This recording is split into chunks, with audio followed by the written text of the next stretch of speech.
அன்புள்ள இயேசப்பா உமக்கு ஸ்தோத்திரம். அன்பின் பரலோக தகப்பனே உமக்கு ஸ்தோத்திரம். ஆண்டவரே இயேசப்பா, வருஷத்தின் முதலாம் ஓய்வு நாள் பரிசுத்த ஆராதனைக்கு எங்களை கொண்டு வந்து சேர்த்திலே உமக்கு நன்றி ராஜா. அப்பா, இந்த வேலையிலும் வந்திருக்க ஒவ்வொருவரையும் ஆசீர்வதிங்க சுவாமி. வர தலைப்பட்சிக்கு ஒவ்வொருவரையும் நீ துரிதமாய் கொண்டு வந்து சேர்க்க வேண்டுமாய் ஜெபிக்கிறோம் சுவாமி. இந்த வேலையிலும் நடக்கிறதான ஆராதனை உடைய கரத்தில் ஒப்படைக்கிறோம் சுவாமி. நீரே பொறுப்பெடுத்துக் கொள்ளுங்க அப்பா. அப்பா, இந்த நாளிலும் சுவாமி வாசிக்கிறதான வேத பகுதி, பாடுகிறதான பாடல் ஆண்டவரை ஏறெடுக்கிறதான ஜெபம் ஒவ்வொன்றையும் என் தேவனில் ஆசீர்வதிக்க வேண்டுமாய் ஜெபிக்கிறோம் சுவாமி. அப்பா, ஏறெடுக்கிறதான ஜெபம் ஒவ்வொன்றையும் உடைய பாதத்தில் வைக்கிறோம் சுவாமி. நீர் ஏற்று அங்கீகரித்து ஆம் என்றும் ஆமென் என்றும் பதில் தர வேண்டுமாய் ஜெபிக்கிறோம் சுவாமி. அப்பா சுவாமி, நாங்கள் பாடும்போது உம்முடைய நாமம் மகிமைப்பட நீர் உதவி செய்ய வேண்டுமாய் ஜெபிக்கிறோம் சுவாமி. அப்படியா ஆண்டவரை வாசிக்க போகிறதான வேத பகுதிக்கு உம்முடைய மத்தியில் வருகிறோம் சுவாமி. நீர் எங்களோடு பேச வேண்டுமாய் ஜெபிக்கிறோம் சுவாமி. அப்படியா சுவாமி, காணிக்க பகுதிக்கு உம்முடைய மத்தியில் வருகிறோம் சுவாமி. நீர் கொடுத்தது ஏராளம் சுவாமி. அதிலிருந்து ஒரு பங்கை உமக்கு காணிக்கையாய் கொண்டு வர கிருபை செய்தியோ உமக்கு நன்றி ராஜா. அதை ஏற்று அங்கீகரிக்க வேண்டுமாய் ஜெபிக்கிறோம் அப்பா. ஆண்டவரே இயேசப்பா, பிரசங்க பகுதிக்காக உம்முடைய மத்தியில் வருகிறோம் சுவாமி. ஆண்டவரே, இந்த வாரத்துக்கான இந்த வருஷத்துக்காக நீங்க எங்களோட என்ன பேசணும்னு நினைக்கிறீங்களோ அதை எங்களோட நீ பேச வேண்டுமாய் ஜெபிக்கிறோம் சுவாமி. ஆண்டவரே, பேசுகிறதான தாசரை நீ மறைத்து நீர் வெளிப்பட வேண்டுமாய் ஜெபிக்கிறோம் சுவாமி. நீரே எங்களை வழிநடத்துங்க சுவாமி. ஆண்டவரே இயேசப்பா, தொடக்கம் அற்பமாய் இருந்தாலும் முடிவு சம்பூர்ணமாய் இருக்கும் என்ற வேதத்தின் படி ஆண்டவரே, சம்பூர்ணமான ஆசீர்வாதத்தோட நாங்கள் கடந்து போகிறோமே உமக்கு நன்றி ராஜா. எங்கள் ஜெபங்களை ஏற்று அங்கீகரித்தீரே உமக்கு நன்றி ராஜா. மீதியான நேரம் முழுவதும் உடைய கருத்தில் ஒப்படைக்கிறோம். நீரே பொறுப்பெடுத்துக் கொள்ளுங்க, வழிநடத்துங்க. இயேசுவின் மூலம் ஜெபிக்கிறோம் நல்ல பிதாவே.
இன்றைய நாளுக்குரிய இரண்டாம் வேத பாடம் அப்போஸ்தலனாகிய பவுல் கொரிந்தியருக்கு எழுதின இரண்டாம் நிருபம் 1ஆம் அதிகாரம் வசனங்கள் 1 முதல் 10 முடிய.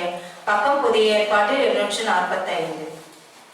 தேவனுடைய சித்தத்தினாலே இயேசு கிறிஸ்துவின் அப்போஸ்தலனாகிய பவுலும் சகோதரனாகிய தீமோத்தேயும் கொரிந்து பட்டணத்தில் உள்ள தேவனுடைய சபைக்கும் அகாயா நாடெங்கும் உள்ள எல்லா பரிசுத்தவான்களுக்கும் எழுதுகிறதாவது, நம்முடைய பிதாவாகிய தேவனாலும் கர்த்தராகிய இயேசு கிறிஸ்து கிறிஸ்துவினாலும் உங்களுக்கு கிருபையும் சமாதானமும் உண்டாவதாக.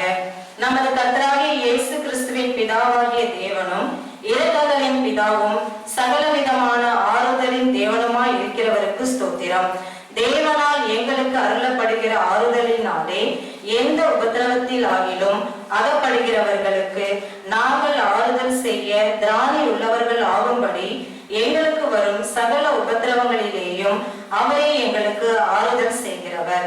எப்படியெனில் கிறிஸ்துவினுடைய பாடுகள் எங்களிடத்தில் பெருகுகிறது போல கிறிஸ்துவினாலே எங்களுக்கு ஆறுதலும் பெருகுகிறது. ஆதலால் நாங்கள் உபத்திரவப்பட்டாலும் அது உங்கள் ஆறுதலுக்கும் ரட்சிப்புக்கும் ஏதுவாகும். நாங்கள் ஆறுதல் அடைந்தாலும் அதுவும் உங்கள் ஆறுதலுக்கும் ரட்சிப்புக்கும் ஏதுவாகும். நாங்கள் பாடுபடுகிறது போல நீங்கள் பாடுபட்டு சகிக்கிறதினாலே அந்த ரட்சிப்பு பலன் செய்கிறது. நீங்கள் எங்களோட கூட பாடுபடுகிறது போல எங்களோட கூட ஆறுதலும் அடைகிறீர்கள் என்று நாங்கள் அறிந்து உங்களை குறித்து உறுதியான நம்பிக்கை உள்ளவர்களாய் இருக்கிறோம். ஆகையால் சகோதரரே, ஆசியாவில் எங்களுக்கு நேரிட்ட உபத்திரவத்தை நீங்கள் அறியாதிருக்க எங்களுக்கு மனதில்லை. என்னவெனில் பிழைப்போம் என்கிற நம்பிக்கை அற்றுப்போகத்தக்கதாக எங்கள் பலத்திற்கு மிஞ்சின அதிக பாரமான வருத்தம் எங்களுக்கு உண்டாயிற்று. நாங்கள் எங்கள் மேல் நம்பிக்கையா இராமல் மரித்தோரை எழுப்புகிற தேவன் மேல் நம்பிக்கையா இருக்கத்தக்கதாக மரணம் வரும் என்று நாங்கள் எங்களுக்குள்ளே நிச்சயித்திருந்தோம். அப்படிப்பட்ட மரணத்தினின்றும் அவர் எங்களை தப்புவித்தார், இப்பொழுதும் தப்புவிக்கிறார், இன்னும் தப்புவிப்பார் என்று அவரை நம்பியிருக்கிறோம் என்பதை வாசிக்க குறிக்கப்பட்ட வேத படம் வாசித்தாயிற்று. கிறிஸ்துவுக்கே மகிமை உண்டாவதாக.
ஹல்லேலூயா ஹல்லேலூயா. மீண்டுமாக யாவரையும் அன்போடு வாழ்த்துகின்றேன், வரவேற்கின்றேன். கர்த்தர் நமக்கு இந்த ஆராதனை வேலையை ஆசீர்வதித்து கொடுத்து கொண்டிருக்கிறபடினாலே நான் ஆண்டவரை துதிக்கிறேன். தொடர்ந்து தெய்வம் நம்மை நடத்துவாராக. இந்த மாதத்துல இந்த வருடத்திற்கு என்று சொல்லி ஆண்டவர் நமக்கு கொடுத்த வாக்குத்தத்தம், அவர் எங்களை தப்புவித்தார், இப்பொழுது தப்புவிக்கிறார், இன்னும் தப்புவிப்பார் என்று அவரை நம்பி இருக்கிறோம் என்று சொல்லி 2 கொரிந்தியர் 1ஆம் அதிகாரத்தை 10வது வசனத்தை ஆண்டவர் இந்த வருடத்திற்கு என்று சொல்லி நமக்கு வாக்குத்தத்தமாய் கொடுத்திருக்கின்றார். நாம் ஏற்கனவே 1ஆம் தேதி புதுவருட முதலாவது ஆராதனையிலே இதை குறித்து நாம் தியானித்திருக்கின்றோம். அதற்கு தொடர்ச்சியாக நாம் இன்றைக்கும் கர்த்தருடைய வார்த்தையை அந்த வசனத்தின் அடிப்படையிலே நாம் பார்க்க போகின்றோம். கர்த்தருக்கு மகிமை உண்டாகட்டும். நம்பிக்கை என்பது, அதாவது இதுக்கு முன்பதாக நம்ம பார்த்தோம், அப்போஸ்தலனாகிய பவுலுக்கு அவரும் அவரோடு கூட இருந்த ஊழியக்காரர்களுக்கும் ஆசிய தேசத்துல பலதரப்பட்ட பிரச்சனைகளும் உபதிரவங்களும் பாடுகளும் அவர்களுக்கு வந்தது. நான் திரும்பி பார்ப்போமா, ஒருத்தருடைய முகத்தை ஒருத்தர் பார்ப்போமா அப்படின்ற ஒரு கேள்விக்குறியோடு கூட அவர் வாழ்ந்த நாட்கள் உண்டு. மரணம் சம்பவித்தது, அவரை கல்லெறிந்து செத்து போயிட்டாங்க.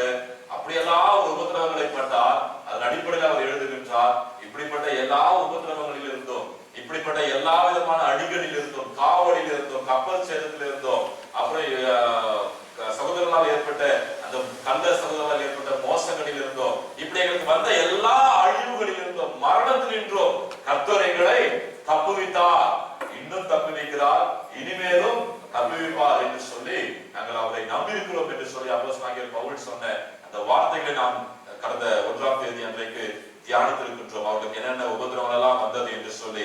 அப்போ இவை எல்லாவற்றின் மீதும் ஆண்டவர் எங்களுக்கு வெற்றி கொடுத்து அல்லது எங்களை தப்புவித்து எங்களை காப்பாற்றி இன்றைக்கு ஆண்டவர் எங்களை மீண்டுமாய் உங்களோடு கூட அந்த கடிதத்தை எழுதும்படியாக அல்லது உங்களை பார்க்கும்படியாய் கர்த்தர் உதவி செய்திருக்கிறார் என்றால் அது ஆண்டவர் மீது நாங்கள் வைத்த நம்பிக்கை என்று சொல்லி அவர் சொல்லுகின்றார். ஆண்டவர் அவர்களை தப்புவித்தார், அவர்களை தப்புவித்துக் கொண்டார், அவர்களை இன்னும் தப்புவிப்பார் என்று சொல்லி அப்போஸ்தலனாகிய பவுல் சொல்வதற்கு காரணம் என்னவென்றால் அவர் ஆண்டவர் மீது வைத்த அந்த நம்பிக்கை. அல்லேலூயா! ஆண்டவர் மீது வைத்த நம்பிக்கை. யார் யாரெல்லாம் ஆண்டவரை நம்புகிறார்களோ அவர்களை ஆண்டவர் தப்புவிப்பார்.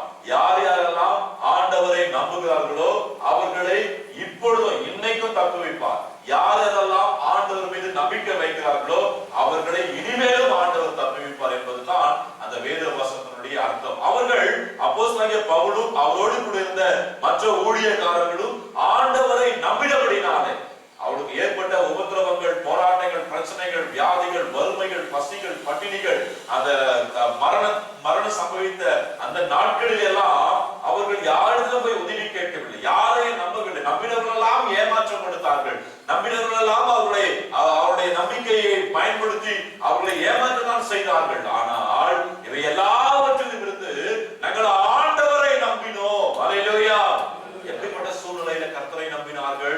எல்லாம் இருந்த பொழுது அல்ல, எல்லா தேவைகளும் சந்திக்கப்பட்ட பொழுது அல்ல, அல்லது அவர் சுகபோகமாய் வாழ்ந்து கொண்டிருந்த நாட்களில் அல்ல, அவர்களுடைய உபத்திரவங்கள் மரணம் சம்பவித்த அந்த என்ன சொல்றது, அந்த மரணத்தினுடைய வாசலுக்கு சென்று வரக்கூடிய அந்த நிலையில கூட அவர்கள் ஆண்டவரை நம்பியிருந்தபடினால் தான் அவர்களால் அந்த வசனத்தை, அந்த வார்த்தையை சொல்லப்படுகிறது, அவர் எங்களை தப்புவித்தார், இன்னும் தப்புவிக்கிறார், இனிமேலும் தப்புவிப்பார் என்று சொல்லி. அன்பான தேவனுடைய பிள்ளைகளே, இன்றைக்கு நமக்கு உபத்திரவங்களும் பாடுகளும் பிரச்சனைகளும் வேதனைகளும் குறைகளும் வறுமைகளும் கடன் பிரச்சனைகளும் வியாதிகளும் நம்மை துரத்தி கொண்டேதான் இருக்கும். அதை விட்டு நம்மளை விட்டு நிச்சயமா போகவே போகாது. நீங்க எந்த பக்கம் போனாலும் உங்களுக்கு பிரச்சனைகள் தான், எந்த பக்கம் போனாலும் உங்களுக்கு வறுமைகளும் பசிகளும் பட்டினிகளும் வரக்கூடிய சூழ்நிலைகள் தான் வரும், குறைகள் தான் வரும், இல்லை என்று நான் மறுக்கவே மாட்டேன். ஆனால் ஆண்டவரை நாம் நம்பிக்கொண்டிருக்கிற பொழுது நாம் வாசித்தோம் இல்லையா, எரேமியா தீர்க்கதரிசியின் புத்தகம் 17ஆம் அதிகாரம் 7ஆம் வசனத்திலே இஸ்ரவேலின் தேவனாகிய கர்த்தரை தன் நம்பிக்கையாய் கொண்டிருக்கிற மனுஷன் பாக்கியவான் என்று சொல்லி வாசிக்கிறோமே. அதுபோல கர்த்தரை நம்பிக்கையாய் கொண்டிருந்தால் இவைகள் எல்லாவற்றிலும் ஆண்டவர் நம்மை தப்புவிப்பார். அல்லேலூயா! கர்த்தருக்கு மகிமை உண்டாகட்டும். பிரியமானவர்களே, என்ன விதமான உயிரே போகக்கூடிய நிலைமை வந்தாலும் சரி, கடலிலே நடந்து கொண்டிருந்த பேதுரு மூழ்கி போகக்கூடிய நிலை வந்த பொழுது ஆண்டவரே என்று சொன்ன பொழுது தூக்கிவிட்ட கர்த்தர் ஆண்டவரை நம்புகின்ற பிள்ளைகளாக நாம் இருக்கின்ற பொழுது மரணமே சபைக்கிற நிலை வந்தாலும் கூட ஆண்டவர் நம்மை தப்புவிப்பார். அல்லேலூயா! ஆண்டவர் மீது அசைக்க முடியாத அந்த உறுதி, அந்த பற்றுறுதி, அந்த நம்பிக்கை வைக்கின்றவர்களை தான் ஆண்டவர் அப்படிப்பட்ட ஆசீர்வாதங்களை கொடுப்பார். பிரியமானவர்களே, இந்த கொரோனா காலங்களிலே அந்த கொரோனாவுடைய தாக்கத்தினால் பாதிக்கப்பட்டவர்கள் தான் அருமை தெரியும். நம்ம இந்திராஜ் ஐயா குடும்பத்தார் அதுல பாதிக்கப்பட்டிருந்தார்கள். எங்க அக்கா வீட்டுல இப்ப கிறிஸ்துமஸ் போனது அப்பதான் சொல்றாங்க, எங்க அக்கா வீட்டுக்காரரும் கொரோனாவால பாதிக்கப்பட்டிருந்தாராம். சிஎம்சி மருத்துவமனையில அவர் ஒரு 5 நாட்கள் அனுமதிக்கப்பட்டிருக்கிறார். உங்ககிட்ட சொன்னா எல்லாம் பயந்துருவீங்க, உங்ககிட்ட சொல்லல அப்படின்னு சொல்லி இப்ப போனது அப்பதான் சொல்றாங்க. அப்புறம் எத்தனையோ முறை எங்க அப்பா கீழே விழுந்திருக்காரு, எங்க அம்மாவுக்கு உடம்பு முடியாம போயிருக்கிறது, உங்களுக்கு எல்லாம் தெரியல, ஜோம் பண்ணி இருக்கிறோம், மருத்துவமனையில் அட்மிட் பண்ணியிருந்தாங்க. ரொம்ப நம்பிக்கையற்ற சூழ்நிலையில இருந்தோம். ஆனால் இவை எல்லாவற்றையும், இந்த மரண கட்டுகள் எல்லாவற்றிலும் இருந்தோம் ஆண்டவர் தப்புவித்தார். அல்லேலூயா.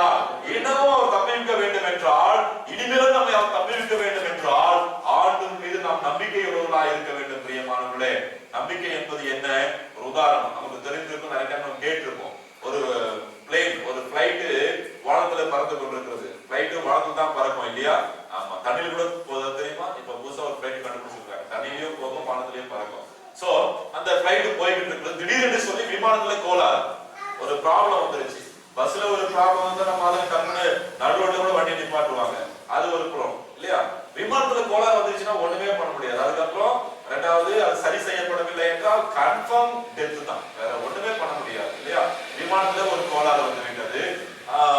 என்னமோ முயற்சி பண்ணி பாக்குறாங்க பைலட், அதை சரியா சரி பண்ண முடியல. எல்லாரும் தங்க இஷ்ட தெய்வத்தெல்லாம் அப்பதான் கும்பிடுறாங்க. ஏசாமி, ராமசாமி, கோயசாமி, கந்தசாமி, அல்லா அப்படின்னு சொல்லி யாரெல்லாம் எந்தெந்த தெய்வத்தை வணங்குறாங்களோ அந்த தெய்வத்தை கும்பிட்டுக்கிட்டு ஐயோ குய்யோன்னு கத்திக்கிட்டே என்னை காப்பாத்துங்க அப்படின்னு சொல்லி கதறி கொண்டிருக்கிறாங்க. ஒரே ஒரு பையன் மட்டும் ஜாலியா பால விளையாடிட்டு இருந்தான் அந்த பிளைட்டுக்குள்ள. அப்போ ஒருத்தர் கூப்பிட்டு கோவத்தோடு கூட, யாரா கொஞ்ச நேரத்துல எல்லாரும் சாக போறோம், நீ ஜாலியா விளையாடிட்டு இருக்கிறீ அப்படின்னு சொல்லும்போது அந்த பையன் சொன்னானா, பிளைட் ஓட்டுறது எங்க அப்பா. எப்படி? பிளைட் ஓட்டுறது எங்க அப்பா. அவர் நிச்சயமா என்ன வந்து என்ன பண்ண மாட்டாரு, சாவுக்கு விட மாட்டாரு, எப்படியே என்னை காப்பாற்றுவார் அப்படின்னு சொல்லி. அதுதான் நம்பிக்கை. அல்லேலூயா.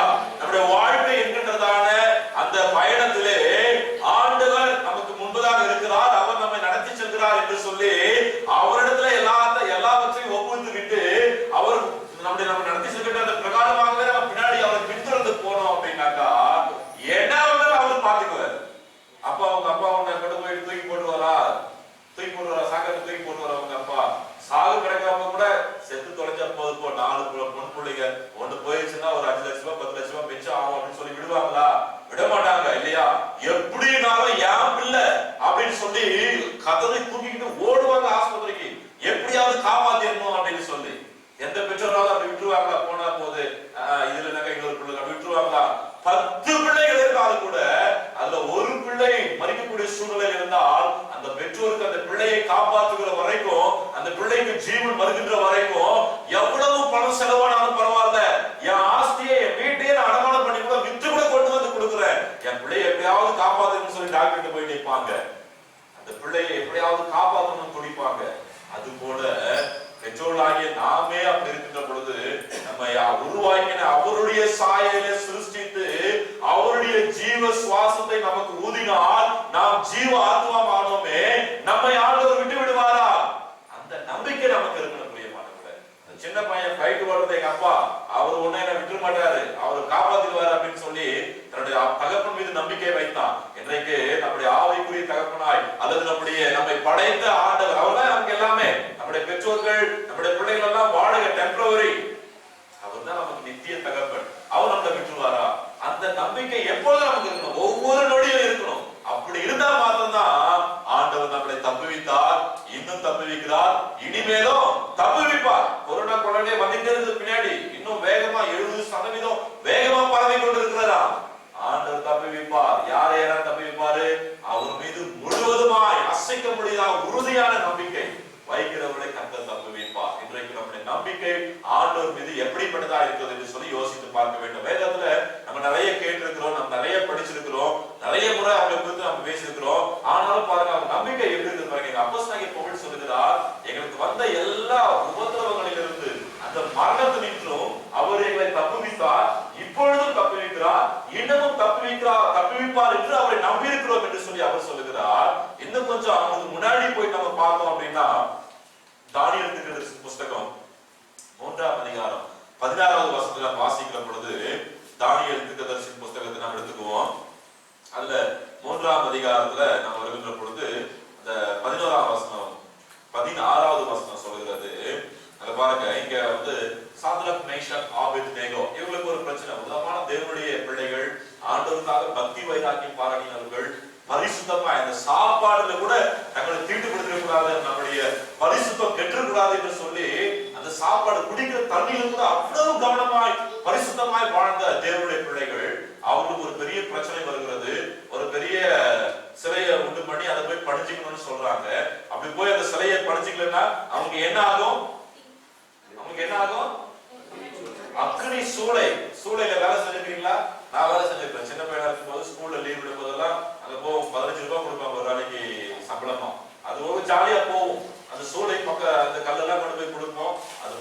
வச்சுட்டு அது பக்கத்துல யாருமே போக முடியாது. இந்த இடத்துல சூளை வச்சிருக்காங்கன்னா ஒரு பெரிய சரௌண்டிங்கா அனல் அடிக்கும். ஆனா நீங்க வேதம் சொல்லுகிறது எப்போது இருக்கிறதை காட்டிலும் 7 மடங்கு சூளையை அதிகமாக்கினார்கள். உதாரணத்துக்கு நம்ம சர்ச்சில சூளை இருக்குன்னு வச்சுங்களேன், 7 மடங்கு சூளையை அதிகமா சூடாக்கி இருந்தாங்கன்னா இந்த பாதிரிக்கும் அரிசி பெரியக்கும் கிராமமே பக்கத்துல வர முடியாது. அந்த அளவுக்கு ஹீட் உருகிடும். அப்படிப்பட்ட ஒரு சூழ்நிலை. இப்ப அவங்க கொண்டு போயிட்டு அவங்க சொல்றாங்க நீ சிலையை வணங்கணும்னா வணங்க முடியாது அப்படின்றாங்க. கொண்டு போயிட்டு அவங்க என்ன பண்றாங்க, இப்போ சூளையில போட போறாங்க. அப்பதான் ஒரு வார்த்தை சொல்றாங்க பாருங்க. யாரை பார்த்து சொல்றாங்க? ராஜாவை பார்த்து சொல்றாங்க. நம்ம பக்கத்து வீட்டுக்குள்ள பார்த்து சொல்றதுக்கு இல்ல. அவங்க கூட சேர்ந்து கோயிலா கும்பிடு போட்டு போயிடுறோம் இல்லையா? நம்ம சொந்தக்காரங்களை பார்த்து சொல்றது இல்ல. ஞாயிற்றுக்கிழமை என்ன காரணம் கூட என்ன ப்ரோஜனம் வரமாட்டாங்க கோயிலுக்கு போக சொல்றது கிடையாது. நம்ம போயிடுறோம். ஆனா இங்க பாருங்க, இவங்க ராஜா கிட்ட சொல்றாங்க. நாட்டினுடைய பிரதம மந்திரி, நாட்டினுடைய ஜனாதிபதி பிரசிடென்ட பார்த்து சொல்றாங்க. என்ன சொல்றாங்க பாருங்க. அந்த வசனம் சொல்றது 16ஆம் வசனம், 3ஆம் அதிகாரம் 16ஆம் வசனம் சொல்கிறது. என்ன சொல்றாங்க? சாத்ராக் மேஷாக் ஆபேத்நேகோ என்பவர்கள் ராஜாவை நோக்கி நேபுகாத் நேச்சாரே, பேர் சொல்லி சொல்றாங்க பாருங்க. நம்ம சொல்லுவோமா, நேபுகாத் நேச்சாரே, இந்த காரியத்தை குறித்து உமக்கு உத்தரவு சொல்வதற்கு எங்களுக்கு அவசியம் இல்ல. பதில் சொல்ல எனக்கு அவசியமே கிடையாதுயா. என்ன பண்ண போற? என்ன சாகடிக்க போற? நான் என்ன உங்களுக்கு பயப்படணும்? நான் என்ன உங்களுக்கு உத்தரவு சொல்றேன்? அதெல்லாம் உத்தரவு சொல்ல அவசியம் இல்ல. நாங்கள் ஆராதிக்கிற எங்கள் தேவன் எங்களை தப்புவிக்க வல்லவராய் இருக்கிறார். அல்லேலூயா. நம்ம சொல்ல முடியுமா? நம்ம அப்படி சொல்றோமா? அறிக்கைப்படுகிறோமா? நம்முடைய வாயிலிருந்து வரக்கூடிய அறிக்கைகள் என்னவோ அதைத்தான் கர்த்தர் அப்படியே அங்கீகாரம் பண்ணுகிறார். இவங்க சொல்றாங்க, நீ சொல்றதுக்கெல்லாம் தலையாடிட்டு எங்களுக்கு அவசியம் கிடையாது. நீ கோச்சுனா கோச்சிட்டு போ, என்கிட்ட பேசாம இருந்தா பேசாம போ. உன் ஃபங்க்ஷனுக்கு ஞாயிற்றுக்கிழமை நான் வரலன்னு சொல்லி என் வீட்டு ஃபங்க்ஷன் வரலன்னா வராம போ. இதை குறித்து பதில் சொல்றது கூட எனக்கு அவசியமே கிடையாது. எங்களுக்கு ஆண்டவர் இருக்கிறார். நாங்கள் ஆராதிக்கிற எங்கள் தேவன் அவர் பெரியவர். உனக்கு அதிகாரத்தை கொடுத்ததே அவர்தாயா. உனக்கு நாங்க என்ன பதில் சொல்லணும்? நாங்கள் ஆராதிக்கிற எங்கள் தேவன் எங்களை தப்புவிக்க வல்லவராய் இருக்கிறார். அப்படி அவர் தப்புவிக்க போனாலும் ஒருவேளை அவருடைய சித்தம் நாங்க இந்த அக்னி சுவாலையில அவருக்கு சாட்சியா மறிக்கணும்ன்றது அவருடைய சித்தமா இருந்தாக்கா அவர் எங்களை தப்புவிக்காமல் போனாலும் பரவாயில்ல, நாங்க என்ன பண்ண மாட்டோம்? நீ நிறுத்தின பொருசிலைய படிந்து கொள்ள மாட்டோம். தேவர்களுக்கு நாங்கள் ஆராதனை செய்யவோ, நீங்க நிறுத்தின பொருசிலையை படிந்து கொள்ளவோ ஒருபோதும் மாட்டோம். அதை விட நாங்க எங்க தேவனுடைய நாமத்தின் மகிமைக்காக இந்த அக்னி சுவாலையில, இந்த அக்னி சூளையில நாங்கள் எரிந்து சாம்பலாவதை பாக்கியமாய் கருதுகிறோம் என்று சொல்லி சவாலிட்டாங்கயா. அவங்களுக்கு இருந்த நம்பிக்கை பாத்தீங்களா? எப்போ சும்மா உட்காந்து வாய் சொன்னாலும் பேசல, அந்த அக்னி சூளைக்கு கொண்டு போயிட்டாங்க. 7 மடங்கு சூடு அதிகமாகிட்டாங்க. அங்க நின்று சொல்றாங்க இந்த வார்த்தையை, நாங்கள் ஆராதிக்கிற எங்கள் தேவன் எங்களை தப்புவிக்க வல்லவராய் இருக்கிறார். அப்படி அவர் தப்புவிக்காமல் போனாலும் நாங்க என்ன பண்ண மாட்டோம்? நீ சொல்ற காரியத்துக்கெல்லாம் நாங்க தலையாட்டிக்கிட்டு பின்னாடி வந்துகிட்டு இருக்க மாட்டோம் அப்படின்னு சொல்றாங்க. ஆண்டவர் சும்மா விட்டாரா? ஆண்டவர் சும்மா விட்டாரா? கர்த்தருடைய பிள்ளைகளுக்காக வைராகியம் பாராட்டுகிற ஆண்டவர் நம்முடைய ஆண்டவர். அல்லேலூயா. நம்முடைய பிள்ளைகளுக்காக யுத்தம் செய்கிற ஆண்டவர், நம்முடைய பிள்ளைகளுக்காக செயல்படுகிற ஆண்டவர், நம்முடைய பிள்ளைகளுக்காக அவர் எதை வேண்டுமானாலும் சொல்லுவார், செய்வார். நிறைய நேரத்தில் சொல்லியிருக்கோம்ல, நம்முடைய பிள்ளைகளுக்கு ஒரு ஆசீர்வாதத்தை கொடுக்க வேண்டும் என்றால் யாரை கொண்டாகிலும் கொடுப்பார், யார் மூலமாகவும் கொடுப்பார். யாரை கொண்டாகிலும் கொடுப்பார், எத்தனை பேரை கொண்டாகிலும் கொடுப்பார். அதுதான் நம்முடைய ஆண்டவர். நம்முடைய பிள்ளைகளுக்காக ஒரு காரியத்தை செய்யணும் இறங்கிட்டாருனாக்கா ஒரு பய ஆண்டவர் முன்பதாக நிற்க முடியாது. அதை நல்லா அறிவு வைத்திருந்தாங்க. அந்த நம்பிக்கை இவர்களுக்கு இருந்தபடினால்தான் அந்த சூழகிட்ட போய் நின்று கடைசியா சொல்றாங்க, நாங்கள் ஆராதிக்கிற தேவன் எங்களை தப்புவிக்க வல்லவர். அவர் அந்த எங்களை விடுவிக்காமல் போனாலும் பரவாயில்ல, நாங்கள் சந்தோஷமா எங்கள் தேவனுடைய நாமத்தின் மகிமைக்காக சாகிறோம் என்று சொல்லி ஆண்டவர் என்ன பண்ணாரு? அந்த சூளைக்கு தூக்கிட்டு போறாங்க. அந்த தூக்கிட்டு போய் இவங்களை போடுறதுக்கு தூக்கிட்டு போனாங்க பலசாலிங்க. அவங்கள எரிச்சு போட்டதான். ஆனா இவங்க மேல அந்த வாசனை புகை, அந்த ஸ்மெல்லு கூட இவங்க வேதவசனம் சொல்றது பிரியமானவர்களே. நம்ம வேதத்துல வாசிக்கிறோம் இல்லையா? சூடாக்கும்படி உத்தரவு விட்டான். அப்புறம் பாருங்க 26ஆம் வசனம், 25ஆம் வசனம், 26ஆம் வசனம் சொல்கிறது, அதற்கு அவன், இந்த 4 பேர் விடுதலையாய் அக்னியின் நடுவிலே உலாவுவதை காண்கிறேன். அவர்களுக்கு ஒரு சேதமும் இல்லை. 4ஆம் ஆளின் சாயல் தேவபுத்திரனுக்கு ஒப்பாயிருக்கிறது என்றான். அப்பொழுது நேபுகாத்நேச்சார் எரிகிற அக்னி சூளையின் வாசலண்டைக்கு வந்து, இப்பதான் ஒரு புத்தி வருது, உன்னதமான தேவனுடைய தாசராகிய சாத்ராக் மேஷாக் ஆபேத்நேகோ என்பவர்களே, நீங்கள் வெளியே வாருங்கள் என்றான். அப்பொழுது சாத்ராக் மேஷாக் வெளியே வந்தாங்க. அவங்க அவங்க எல்லாரையும் கூப்பிட்டாங்க. தேசாதிபதிகளும் அதிகாரிகளும் தலைவரும் ராஜாவின் மந்திரிகளும் கூடி வந்து அந்த புருஷனுடைய சரீரங்களை செக் பண்றாங்க, பாடியை செக் பண்றாங்க. இது உண்மையாவே சரிதானா, இவங்க ஏதாவது ரெயின் கோட் போடுற மாதிரி, புல்லட் ப்ரூஃப் போடுற மாதிரி, ஏதாவது ஃபயர் ப்ரூஃப் போட்டிருக்காங்களா, இல்ல இவங்க பிளாஸ்டிக் பாடியா அப்படின்னு சொல்லி செக் பண்றாங்க. ராஜாவின் மந்திரிகளும் கூடி வந்து அந்த புருஷனுடைய சரீரங்களின் மேல் அக்னி பேலன்ஸ் செய்யவில்லை. அவருடைய தலைமயிர் கருகி போல, ஒரு சின்ன தீப்பெட்டி அப்படி இந்த பக்கம் வந்துச்சுனாவே முடியெல்லாம் கருகி போகுது. அவர் தலைமயிர் கருகாமலும் அவருடைய சால்வைகள் போட்டு டிரஸ் சேதப்படாமலும் அக்னியின் மனம் புகை ஸ்மெல்லு அவங்க மேல வீசாம இருந்தது என்று சொல்ல கண்டார்கள். ஆண்டவர் தம்மை நம்புகிற பிள்ளைக்கு இப்படிதான் காப்பாற்றுவார், இப்படிதான் தப்பு வைப்பார். அவங்க சொல்றாங்க, எங்களை ஆண்டவர் விடுவிக்காம போனாலும் நான் கும்பிடு போட மாட்டேன் அப்படின்ட்டாங்க. அவங்க ஆண்டவர் மீது வைத்திருந்த அந்த நம்பிக்கை அவ்வளவு பெரியது. அவங்களுக்கு தெரியும் எப்படியோ ஆண்டவர் கடைசி நிமிஷத்துல இறங்கி வந்துருவாரு, அவங்களுக்கு தெரியும். ஏன்னா எத்தனையோ சவால்களை சந்தித்திருக்கிறார்கள். அதை அனுபவிக்கிறதுக்கு மாத்திரம்தான் அந்த ஆண்டவர் மீது வைக்கிற நம்பிக்கையினுடைய அந்த ஆசீர்வாதம் தெரியும். அவங்களுக்கு தெரியும் ஆண்டவர் விட மாட்டாரையா, நான் போய் கீழே விழுந்து தூக்கிடுவாரு இல்ல. அப்படிதான் நம்ம ஆண்டவர் கடைசி நொடி வரைக்கும் வெயிட் பண்ணி பார்ப்பாரு. நம்ம என்னதான் பண்றோம், நமக்கு ஆண்டவர் கொடுத்திருக்கிற அந்த ஞானத்தை பயன்படுத்துறோமா, நமக்கு ஆண்டவர் கொடுத்திருக்கின்ற விசுவாச நம்பிக்கையை பயன்படுத்துகிறோமா, நமக்கு ஆண்டவர் கொடுத்திருக்கின்ற எல்லா அந்த அறிவை பயன்படுத்துகிறோமா என்று சொல்லி கடைசி நொடி வரைக்கும் வெயிட் பண்ணி பார்ப்பாரு. கடைசி நொடியில கீழே போய் விழப்போம் பதில் தூக்கிடுவார்.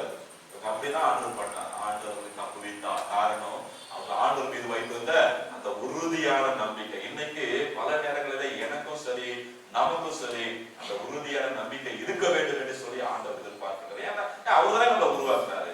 எனக்கு ஒரு வயிற்று வலி வருது, ஒரு கால் வலி, கை வலி வருது, ஒரு ஜுரம் வருது, தலைவலி வருது, கொரோனா வரட்டுமே, எதுனாலும் வரட்டுமே, என்னை உருவாக்கின ஆண்டவர் அவர் இருக்கிறாரு. என்ன கொரோனா தாக்கினாலோ தாக்காவிட்டாலோ, என்னுடைய வயிற்று வலி சரியானதோ சரியாகவிட்டாலோ, என் கால் வலி சரியானதோ சரியாகவிட்டாலோ, எனக்கு என்ன நேரிட்டாலும் அவர் எங்களை தப்புவிக்க வல்லவராக இருக்கிறார் என்ற அந்த உறுதி, அந்த நம்பிக்கை நமக்கு இருக்கிற பொழுது நிச்சயமாகவே கர்த்தர் நம்மை தப்புவிப்பார். இப்பொழுது தப்புவிக்கிறார், இனிமேலும் அப்படின்னா 2021 வருடம் மாத்திரம் அல்ல, ஜீவனுள்ள நாளெல்லாம் தப்புவிப்பார். இவருடைய நம்பிக்கை அப்படி இருந்தது. அடுத்தபடியாக இன்னொருத்தர் பார்த்தோம் அப்படின்னா, அவர் நமக்கு நிறைய தெரியும், நம்ம ரொம்ப க்ளோஸ் ஃப்ரெண்ட் அவர். அல்ல அவருக்கு நமக்கு தெரியும். யோபு புத்தகத்துக்கு வருகிற பொழுது யோபு 13ஆம் அதிகாரம் 15ஆம் வசனம் இல்லையா, ரொம்ப ஃபேமஸான ஒரு மனுஷன். யோபு 13ஆம் அதிகாரம் 15ஆம் வசனம். இவருடைய நம்பிக்கை எப்படி இருக்கு பாருங்க. இவங்க சொல்றாங்க, அவரை எங்களை பவுல் சொல்றாரு, அவரை எங்களை தப்புவிக்கிறார் என்று அவரை நம்பி இருக்கிறோம். இவங்க சாதரக் மேஷக் ஆபேத்நேகோ சொல்றாங்க, அவரை தப்புவிக்காமல் போனால் நாங்க அவரை நம்புவோம் அப்படின்னு சொல்லி. இந்த மனுஷன் என்ன சொல்றாரு பாருங்க, ஒரு படி மேல போயிட்டு ரொம்ப அவர் எக்ஸ்ட்ரீமா போயிட்டார். இவர் என்ன சொல்றாரு பாருங்க, 13ஆம் அதிகாரம் 15ஆம் வசனத்துல, அவர் என்னை கொன்று போட்டாலும் அவர் மீது நம்பிக்கையா இருப்பேன். அல்லேலூயா. அவர் என்ன சாக அடிச்சாலும் நான் பண்ண மாட்டேன். அவர் மீது இருக்கிற விசுவாசத்தை, அவர் மீது வைத்திருக்கிற நம்பிக்கையில நான் பின்வாங்க மாட்டேன். Even he kills me, even God might kill me, but I have no other hope. ஆண்டவர் என்ன வேணா கொண்டு போடலாம், ஆனா எனக்கு ஆண்டவரோட நம்பிக்கையே இல்லை அப்படின்னு பாருங்க. Total surrender, total surrender.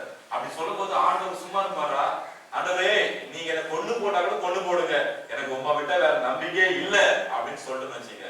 ஏமா உன்னதான் நம்பி வந்திருக்கிறேன், வேற வழியே இல்லை அப்படின்னு போதுகிட்ட கடன் கேட்கிறப்போ அவங்க என்ன பண்ணுவாங்க, அவங்க கிட்ட இல்லைனாலும் கூட அந்த வார்த்தைக்காக உன்னை நம்பி வந்துட்டேன், எனக்கு வேற யாருமே இல்லை அப்படின்னு சொல்லும் போது மனுஷங்க அதை உதவி செய்யாம இல்லையே அந்த நேரத்துல உருகிடுவாங்க. அப்படியே கொஞ்சம் உருகிடுவாங்க, எதாவது உதவி செய்யணுன்ற அந்த எண்ணம் வந்துடும் மனுஷங்களே. அப்படி இருக்கிறப்போ இவர் சொல்றாரு, ஆண்டவர் என்னை கொன்று போட்டால் கூட, ஆண்டவர் என்னை கொன்று போட்டால் கூட, நான் செத்து போயிட்டேன்னா சாக கர்த்தர் என்னை அடிச்சுட்டா கூட நான் என்ன பண்ண மாட்டேன், ஆண்டவர் மேல் இருக்கிற நம்பிக்கையில இருந்து விலகவே மாட்டேன். நம்மளால சொல்ல முடியாது.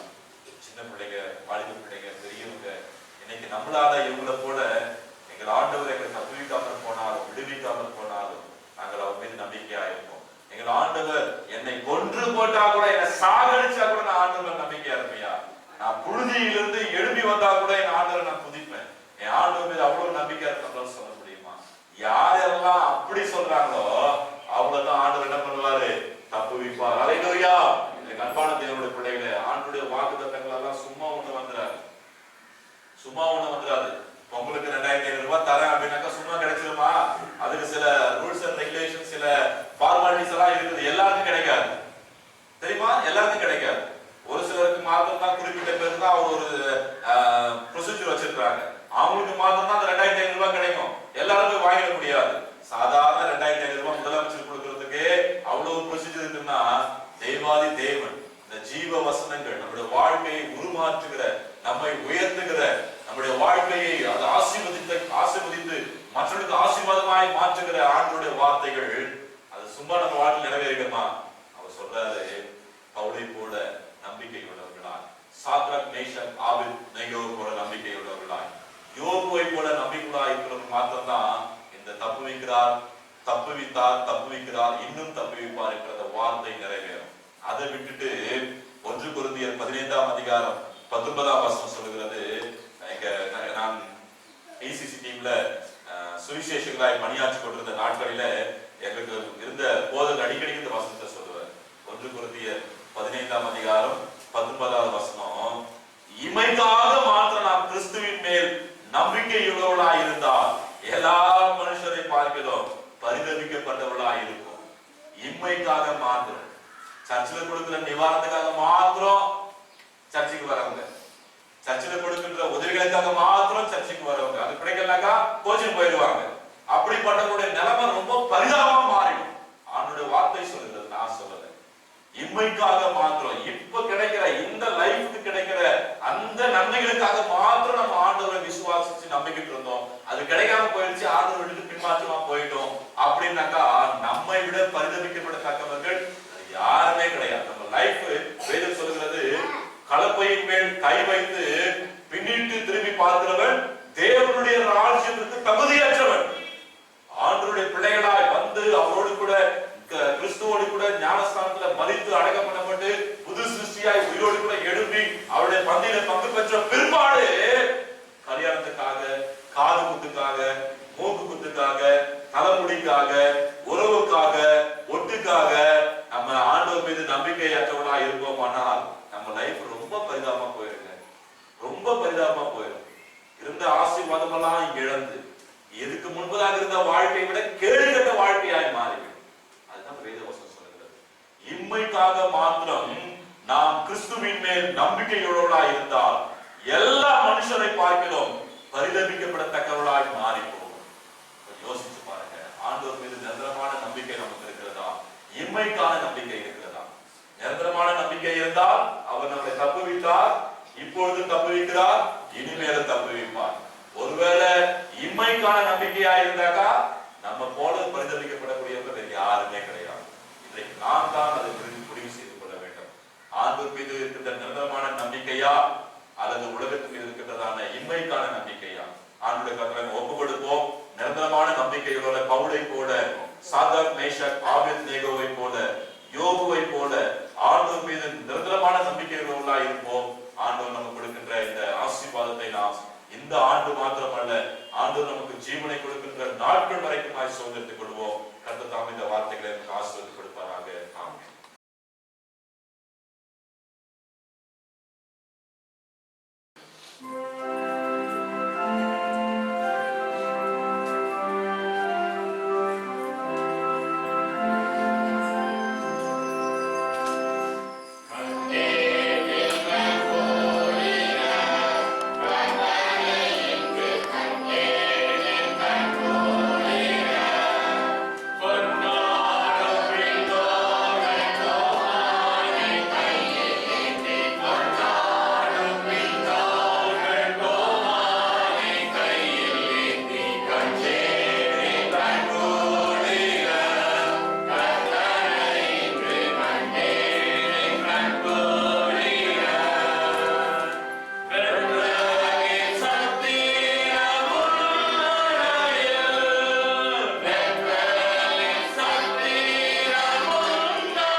நாங்கள் உம்மை துதிக்கிறோம், ஸ்தோத்திரிக்கிறோம். உயர்ந்தவரே, சிறந்தவரே, மகா பரிசுத்த ஆசாரியரே, உமக்கு நன்றி அப்பா. இந்த வருடத்தினுடைய முதலாவது ஓய்வு நாள் ஆராதனையிலே உம்முடைய ஆராதனை நாங்கள் பங்கு கொள்ளவும், உம்முடைய பந்தியிலே நாங்கள் பங்கு பெறவும் தேவரீர் எனக்கும் எங்கள் ஒவ்வொருத்தருக்கும் கிருபை பாராட்டியதற்காக நாங்கள் உம்மை நன்றியோடு துதிக்கிறோம், ஸ்தோத்திரிக்கிறோம், மகிமைப்படுத்துகிறோம். ஆண்டுடைய கிருபையினாலே இந்த வருடத்தை நாங்கள் ஆரம்பித்திருக்கிறோம் ஐயா. நீர் எங்களுக்கு கொடுத்த உங்களுடைய வாக்குத்தத்தத்துக்காக ஸ்தோத்திரம். அவர் எங்களை தப்புவித்தார், இப்பொழுதும் தப்புவிக்கிறார், இன்னும் தப்புவிப்பார் என்று அவரை நம்பியிருக்கிறோம் என்ற அப்போஸ்தலனாகிய பவுல் அவரோடு இருந்த ஊழியக்காரர்களை போல அவர் எங்களை தப்புவிக்காமல் போனாலும் கூட நாங்கள் அவரை நம்புவோம் என்ற ஆபேத்நேகோ, சாத்ராக், மேஷாக், ஆபேத்நேகோவை போல அவர் என்னை கொன்று போட்டாலும் நான் அவர் மீது நம்பிக்கையா இருப்பேன் என்ற ஆண்டவரே, அருமையான யோபுவை போல சுவாமி நாங்கள் மீது அசைக்க முடியாத உறுதியான நம்பிக்கையோடாய் இருந்து நீர் எங்களுக்கு வைத்திருக்கிற இந்த ஆசீர்வாதத்தை எங்கள் ஜீவனுள்ள நாளெல்லாம் நீங்கள் சுதந்திரித்துக் கொள்ள நீர் கிருபை தாரும் அப்பா. மாறாக ஆண்டவரே, இம்மைக்காக மாத்திரம் நாங்கள் உம்மீது நம்பிக்கை வைத்திருப்போமானால் எல்லா மனுஷரை பார்க்கிறோம் பரிதபிக்கப்பட்டவளா இருப்போமே. அந்த அப்படிப்பட்ட நிலை எங்களுக்கு வேண்டாம் ஐயா. நாங்கள் எல்லா நிலைகளிலேயும், எல்லா ஆண்டவரை கால சூழ்நிலையிலேயும், எல்லா மனுஷர்களிடத்திலே முன்பாகவும் ஆண்டவரே உன் மீது நாங்கள் அசைக்க முடியாத உறுதியான நம்பிக்கையோடு கூட இருந்து கர்த்தர் எங்களுக்கு தருகின்ற நித்திய ஆசீர்வாதத்தை பெற்றுக்கொள்ள எங்கள் ஒவ்வொருவரையும் அர்ப்பணிக்கிறோம். வந்திருக்கிற பிள்ளைகள் ஒவ்வொருத்தருக்காக நன்றி சொல்லுகிறோம். ஆண்டவரே, இந்த அரசனுடைய விதிமுறைகளின்படி ஆலயத்துக்கு வர முடியாதபடி வீடுகளில் அமர்ந்து உண்மை ஆராதித்துக் கொண்டிருக்கிற பிள்ளைகளுக்காக துதிக்கிறோம். தகப்பனே, இந்த Facebook லைவ் மூலமாக இந்த ஆராதனையில பங்கு பெற்றுக் கொண்டிருக்கிற ஒவ்வொருத்தருக்காக ஸ்தோத்திரம் ஐயா. இந்த நாளுக்குரிய, இந்த மாதத்துக்குரிய, இந்த வருடத்திற்குரிய உங்களுடைய வாக்குத்தத்த ஆசீர்வாதம் ஒவ்வொரு பிள்ளைகளையும் அவருடைய குடும்பங்களையும் சென்றடையும்படியாக நாங்கள் ஜெபிக்கிறோம் அப்பா. உம்முடைய நாமத்தினாலே நீர் எங்களுக்கு வைத்திருக்கிற ஆசீர்வாதத்தை நாங்கள் சுதந்திரமாக்கி கொடுக்கிறோம் அப்பா. எங்க குடும்பத்துல அப்படியே உங்களுடைய ஆசீர்வாதங்கள் பழிக்கிறபடினாலே உமக்கு ஸ்தோத்திரம். உங்களுடைய சமூகத்துக்கு வெறுமனே வராதபடி கர்த்தர் எங்களுக்கு கொடுத்ததிலிருந்து அடரைகளால் முடிந்ததை கொண்டு வந்திருக்கிறோம். இந்த காணிக்கைகள் ஒவ்வொன்றும் நம்முடைய ஊழியத்தில பயன்படுகிற கொண்டு வரக்கூடிய எல்லா நன்மைகளும், ஆத்மா ஆதாயங்களும், ஆசீர்வாதங்களும் பிள்ளைகள் ஒவ்வொருத்தருடைய கரங்களின் கிரியைகளில வந்து படிக்கும்படியால் நாங்கள் ஜெபிக்கிறோம், ஸ்தோத்திரிக்கிறோம். நம்முடைய பந்தியில பங்கு பெற்றிருக்கிற நாங்கள் ஆண்டவரே பரிசுத்தமாகவும் சாட்சியாகவும் வாழ கிருபை தாரும். நம்முடைய கருத்தில் அர்ப்பணிக்கிறோம். தொடர்ந்து எங்களை சமாதானத்துக்கு கர்த்தர் அனுப்பி விடுவீராக. இயேசு ரட்சகர் மூலமாய் ஜெபிக்கிறோம் எங்கள் ஜீவனுள்ள நல்ல பிதாவே, ஆமென். கர்த்தருடைய ஆசீர்வாதத்தை பெற்றுக்கொள்வோம். தேவனையும் அவருடைய குமாரனாகி நம்முடைய நாதர் இயேசு கிறிஸ்துவையும் பற்றி அறிவிலும் அன்பிலும் நாம் நிலைத்திருக்கும்படி எல்லா புத்திக்கும் மேலான தெய்வ சமாதானம் நம் இருதயத்தையும் சிந்தையும் காக்க கடவுது. பிதா, குமாரன், பரிசுத்த ஆவியானவருமாகிய சர்வ வல்லமையுள்ள தேவனுடைய ஆசீர்வாதம் நமக்குள்ளே இருந்து எப்பொழுது நம்மோடு நிலைத்திருக்க கடவுது.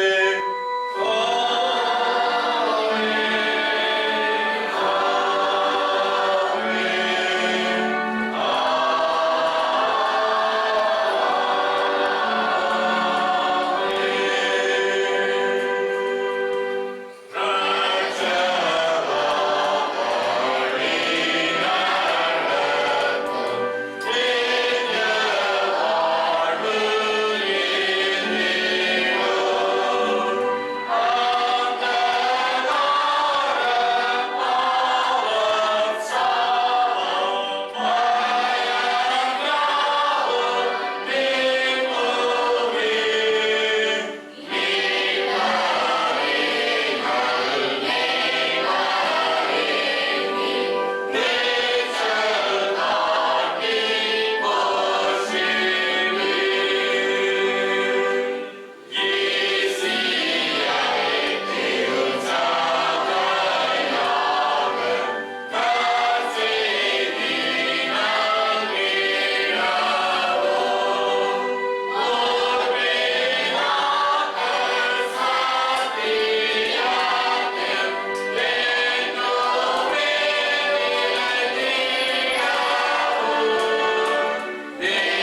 ஸ்தோத்திரம். கர்த்தர் உங்களை ஆசீர்வதிப்பாராக.